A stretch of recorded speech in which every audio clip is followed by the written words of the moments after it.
Hi guys, Robbo46 here, welcome yourselves back to MotoGP 19 on the Xbox One X. Let's continue with Pro Career, and we are off to round 8, which is Assen. And yeah, let's see if we can, kind of start to turn things around. Catalonia was a fantastic race, a good win. So let's see if we can continue it. Well, things are a bit sketchy at the moment. It's a wet track. As you can see, I've just gone across the line. I've not set a time yet because I kept running off track and invalidating my lap time. The flag is now out. This is my last flying lap, and I've got John McPhee just ahead of me. Now, he may get in the way. In FP3, I was quickest, but I had to go through Q1 because FP3 was a wet track, and obviously they had sessions that was dry, so yeah, I had to go through Q1. I think I might be able to get past McPhee before he gets in the way. Already 1.6 under the time. Come on, just make sure he doesn't get in the way again. I think we should be fine now. Yeah, ever since that frame update that we've done, we've only got one more upgrade to do for the bike. But since the last upgrade we've done, the bike is feeling better through the corners. And yeah, I mean, if it's going to be a wet track race, then I'm going to be feeling quite confident. If it turns out to be a dry race, then I don't know which way that one's going to go because I've not done any dry practice. It's all been wet track. And I did not participate in any other sessions apart from FP3 and obviously qualifying, and they've all been wet tracks. So yeah, a dry track could throw a spanner in the works, but luckily I've not invalidated this lap time. As long as I get through the Gert Timmer chicane fine, then should be looking at pole position. Okay, so run to the line. It will be pole. 1:49. That's actually the fastest lap I've done. 1:49.9. Way quicker. It was a long weekend for the Moto3 riders, but finally the showdown is here. We're coming to you from the starting grid. There's just a few minutes to go before the track temperature isn't too bad. So I'm actually going to stick with a soft front and a soft rear. A bit of a gamble. Other people have gone for medium front, medium rear, or medium front, hard rear. Just a few minutes to go until the Grand Prix begins. Assen, the motorbike university. I may regret this, I may not. It's whether I can make that rear tyre last. See if we can get a decent start as well. That wasn't too bad. It's not a massive run down to turn 1, which is good. So even though I've lost positions, I've not lost too many, although I've gone wide there. Alright, so back up to 4th. Dallaporta will have him now. So that's me up to 3rd. Seem to have better mid-corner speed now. So of course it is dry as well. So, you know, I don't really know what my pace is like in the dry. Not compared to these guys. I think they were in the 1:47s in well, their fastest lap time when it brought up the combined time table at the end of free practice 3. They were doing 1:47s in the dry. That was a hell of a drive there. So into 2nd place. Alright, it's just me and the championship leader at the moment. Nico Antonelli. Oh, maybe not. Yeah, that's fine. Sticking in 2nd for now.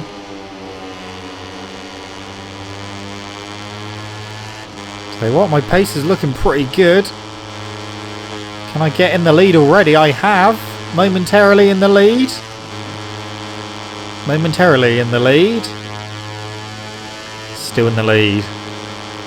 Oh, he's on the inside though. I'll hang it around the outside. Yeah, close the door as well. Now, that is a good thing about this track as well. Although it is a fast circuit, I mean, the actual straights on the circuit aren't that long. So that, you know, gives me a bit of confidence as well, because I know I'm not just going to get blasted past down the straight. Because even though the engine is fully upgraded, the AI are still faster in a straight line. So yeah, I've just got to make it count around the corners. And now obviously we've had the frame upgrade. That is definitely going to help me out. I may have enough after this round to do the last frame upgrade. I might be maybe 10 points short, I think, if I've worked it out correctly. So yeah, I might not be able to fully upgrade it by the end of this race, but definitely by the end of the next race the bike will be fully upgraded. And yeah, there won't be any more I can do to it apart from just doing bike setups. So the bike is fully upgraded. Of course, there is no transfer window in the season as well. Whatever bike and team you start with at the beginning of the season, that's who you run with throughout the whole season. So there isn't an opportunity to transfer to a Honda or something like that, or a better team. Although with the bike being fully upgraded, the bar that you get, the performance bar, is going to be full. So you know, the best bikes on the grid, they have that progress bar which is full. Some bikes you can't actually fill it up, but this is one of the bikes that you can. So it should, in theory, be super competitive. Look at the gap we've got already. 146.7. So that was quicker than what they were doing in free practice. If I can keep doing 146s or low 147s, then there's no reason why I can't just keep pulling away. I mean, that's the biggest gap I've had probably all season in the lead. That is definitely the biggest gap I've had all season. Catalonia, I only won by what, 0.2 of a second. That was a really good race, real big dog fight, and really close, came right down to the wire. But yeah, working well here. I mean, it could be down to the fact that I'm using obviously a soft rear tyre, soft front and soft rear, so that could have something to do with it. But 1.6 is the lead at the moment, and of course that soft rear tyre may have been why I got off the line a little bit better as well. I did try the trick of kicking it in the first gear when the lights went out, as opposed to holding it on the clutch in first gear. I'm pretty sure I used to do that, possibly in Moto 3 in this game, when the game first came out. So I'm trying to think back. I think the Moto 3s have, for some reason in this game, for the player, have always got off the line really, really badly. And I remember doing something like that, which did help a little bit. So maybe that's what we're going to have to do in every race. But I'm obviously not going to be able to use a soft rear in every race to help that as well, because especially when we get to somewhere like Sepang, which is going to be hot unless it's raining, then we'll just be on medium front, medium rear anyway. Yeah, the thing is, it doesn't really matter how much I win by. If Antonelli is still in second place, I'm only going to close that gap down by 5 points. So ideally I need someone to get in front of Antonelli, or even better, Antonelli to have I don't know, a DNF. Well, not really a DNF, because obviously they respawn in the game, but you know, maybe crash or something and then obviously respawn and he'll be quite far down the order. But at the moment that doesn't seem to be happening. He hasn't really had a bad round yet. I've had quite a few, hence why I am miles behind in the championship, over 60 points behind. I mean, of course there is time. It is still mathematically possible, if I win every race from now on, to claw that gap back, but it's going to be very, very difficult, especially when we get somewhere near, say, like Brno. I know that race is going to be really, really difficult, so who knows. But this race is not over. Let's not forget, I've got the soft rear in. That may destroy itself, and that may, you know, bring them back towards me. And that is why I'm actually not trying to save the rear tire. I'm just trying to push, trying to go as quick as I can just to open up that gap as much as I can, so that if the rear tire does go, then I've got a bit of a buffer between myself and Antonelli in second place, because yeah, obviously they're on medium rears, so their tyres are going to last longer, but they might not necessarily have as much grip. Obviously it doesn't matter too much grip wise in Moto 3,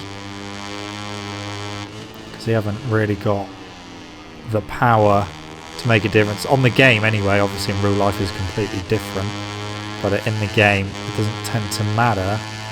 But I just wanted that little bit extra to allow me to push on the opening laps, and I didn't honestly think I'd be able to get into the lead and pull away like this, and I knew it was a gamble to go for a soft rear,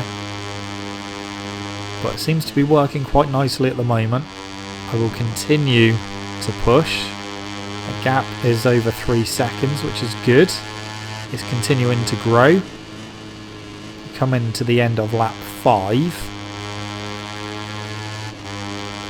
I think Sachsenring should be a fairly good race, because again, the run to turn 1 is not very far at all, and it doesn't really have much of a straight on it. So I know it obviously has the downhill section as well through the waterfall. But yeah, the start finish straight isn't that long, so I'm hoping that that round will be fairly nice as well. If we have another round, if the next round is like this and I'm out front by multiple seconds, that is when I'm going to start turning the difficulty up. But this might just be a one-off race, and the next race I could be down like just inside the top 10 again, like at Mugello. That was outside the top 10 even, so it's going to vary from track to track. But like I said, if we do get another one like this, and at the moment I'm still pulling away, still got over half the race to go of course, so it could all change. But the good thing is they haven't got slipstream from me either, so they're not going to gain too much on the little straights, which is good. So that is the plan. If the next race is similar to this one, then yes, I will turn the difficulty up a little bit. I'm not going to go full whack on 120% again, because I know what will happen. And there's just a little sniff of a chance of, you know, getting that championship at the moment as it stands. But I basically need all the stars to align for that to happen, and I don't really see that happening myself. Still got a long way to go in the championship, but you know, we've also done quite a few races already, and this could potentially be my third win of the season. But Antonelli and Dalla Porta have been very, very consistent, and I have not, which is what is going to hurt me the most when we get towards the end of the season. Of course, the first 2 rounds I didn't score any points at all. A crash at Qatar whilst in last place, and just last place at Argentina.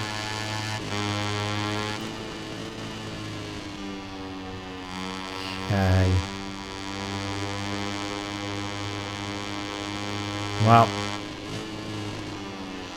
it's not too bad at the moment. Still extending that lead. We're on lap 7 of 15. It is all good. 4.1 seconds is the gap to Antonelli. I haven't really seen anyone get back in front of Antonelli at the moment, and that is where I'm going to struggle to close the points gap. Because at the moment, even though I am obviously out front by a few seconds, it's still only 5 points that I'm going to close them down by. So it's just nice to have a race like this after the hectic races that I've had pretty much all season. I know it's not the most exciting race to watch, but kind of feel back in the groove again. I'm looking at a potential 25 points. See, there is a part of me that wants to drop back and just mess Antonelli up and then try and get back in front again.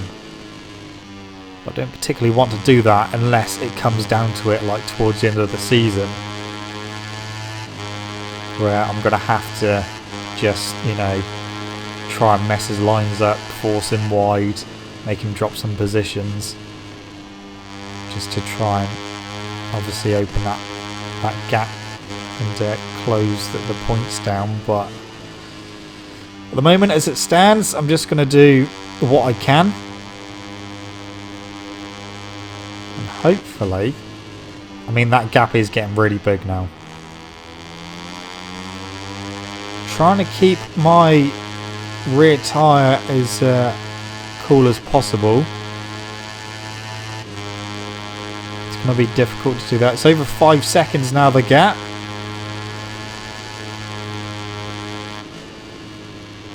Now there may come a point in this race when that gap starts coming back down. It's obviously going to depend on how quickly it comes down. So it's like 4.8 there, but that's just through that short sector we have. But yeah, we'll have to wait and see what happens towards the end of the race. I think at the moment the gap is comfortable, but I can't obviously afford to let off too much. Trying to keep the rear tyre around the 135 degree mark. Of course, it's going to go up and down depending on what kind of corner I'm going through. 135 seems to be okay. I'm trying not to go on the curbs too much. But we're coming towards the end of lap 8 through the Gert Timmer chicane again. Across the line, 147.6, so still in the 147s, but that was a relatively slow time, and that is a 5.1 second lead still. So far so good. We're on lap 9 of 15, still got a few laps to go, but we are over halfway, and the tyre has got about half of its life left, which is looking good. Considering the fact I've not actually been trying to save it, I've just tried to keep the temperature relatively consistent at 135 degrees.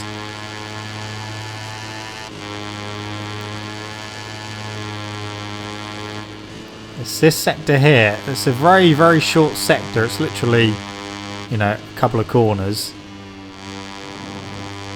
4.8. I lose 0.3 of a second in those few corners.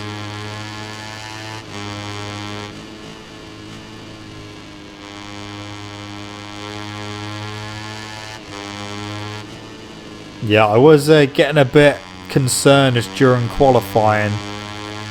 Just making stupid mistakes, just clipping the, you know, the green and invalidating my lap time, getting like 3/4 of the way around, having a bit of a moment and going off track.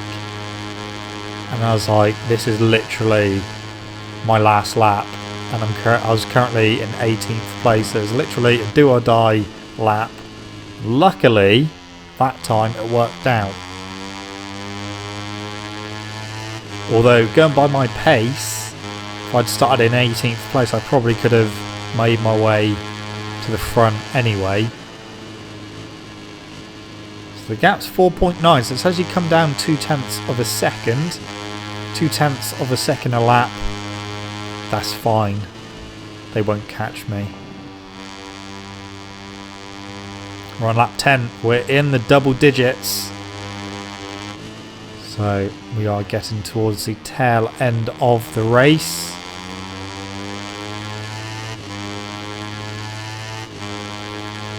We're still doing alright. What's the gap now? 4.9, so it's gone up. Yeah, it's about the same. It'll come down now to probably about 4.7 or 4.6.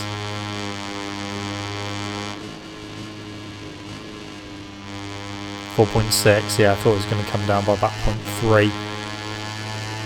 Then it should probably, I reckon, about 4.9 again by the end of the lap.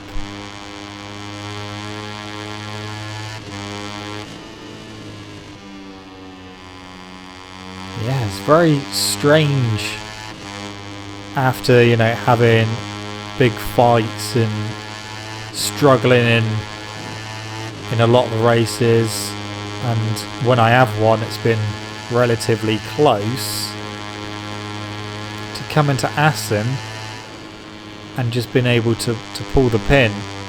It's very strange. I know stuff like this always used to happen in like normal career, but since the struggles of pro career, it's like everything's back to normal again. But of course, like I said, that could potentially change by the time we get to the next round. But we have to wait and see.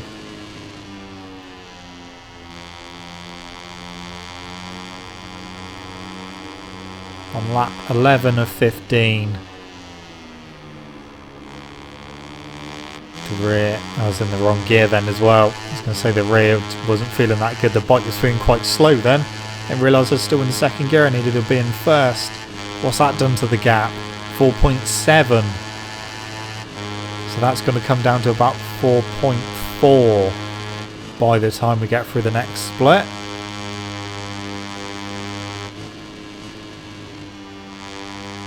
It is 4.4 exactly. Well, 4.404. So the gap is coming down, but it's not coming down quick enough.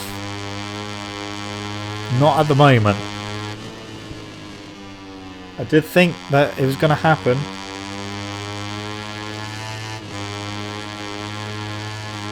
Yeah, the rear's starting to move around as well.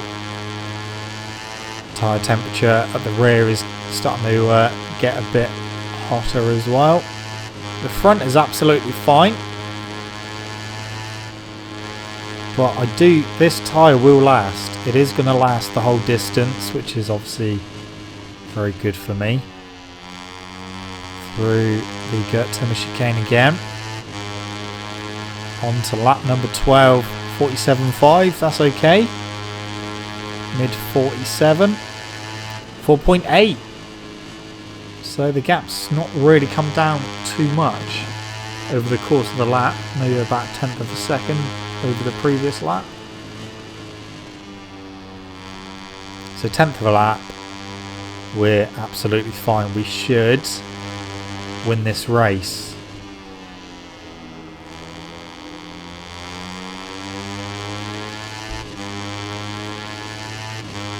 I just need someone to get in front of Antonelli, please, anyone. 5 seconds is the gap. The gap's gone back up. Well, that's good then.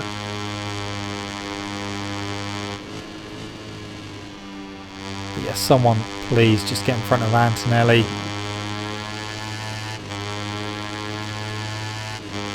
Try and take some points off him.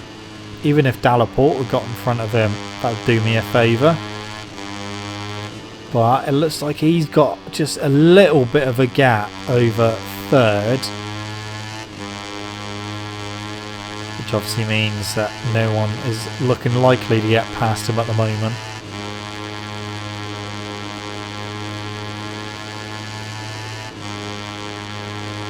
What's the gap going to be now?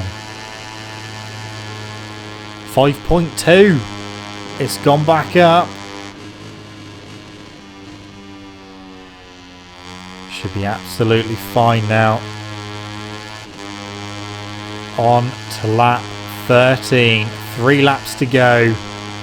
It's a 1:47.6. That wasn't too bad a lap. 5 seconds is the gap over the line. Yeah, all I've got to think to myself now, it's just a 3 lap race. 3 laps to the end.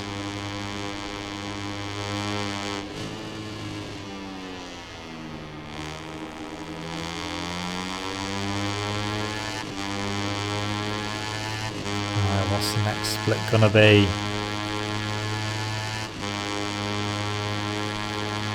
4.9. So that'll be about 4.6 again through here.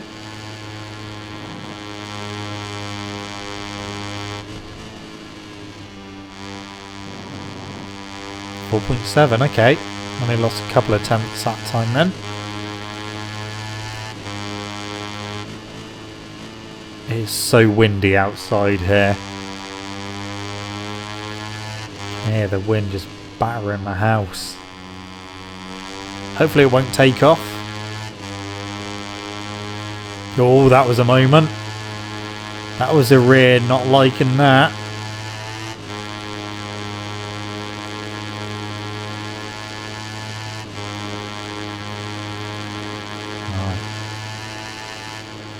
Through Ramstuck again. And then we got 2 laps left to go. That is going to be the end of lap 13. That was a crap line through the Gert Timmer chicane. Penultimate lap time. That was a 1:48.4. That was a bad lap. Bad lap. 4.3 across the line. Yeah, not surprised. Really messed up that final chicane. 2 laps to go. That gap is still big enough.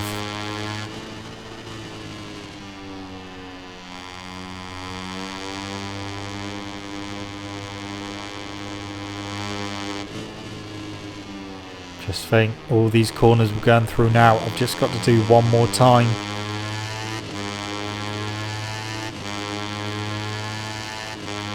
First sector, I've only got to do one more time. 4.4 is the gap. This could potentially come down below 3 seconds. Oh, yeah, that was a mistake. It could come down to, well, under 4 seconds by the end of this lap. It's 4.1 now.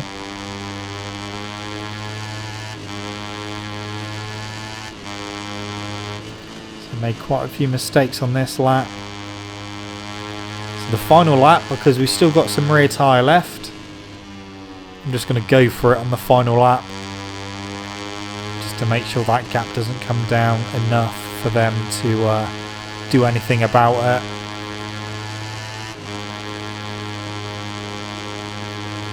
This hasn't been a very good lap.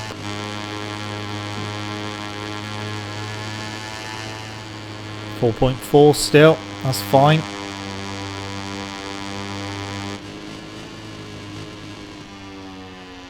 Through the chicane and run to the line. 1:47.7. That wasn't actually too bad. That was better than the last lap. Right, this is literally the last lap. The final lap of the race. 4.4 is the gap. Okie dokie.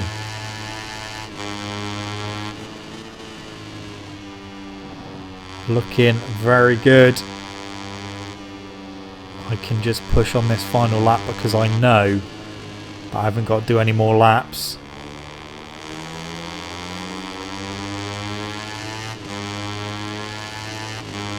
See what the split is. 4.2. It's come down a little bit.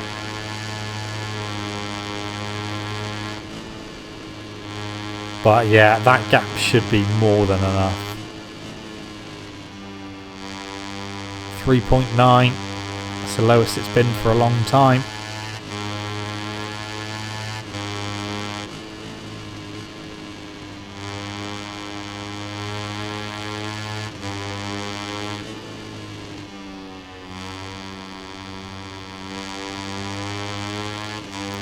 And looks like Antonelli's still going to get second place.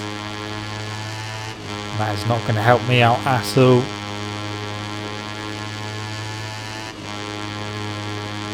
Okay. 4.2 is my gap. And into the Gert Timmer chicane. Job done.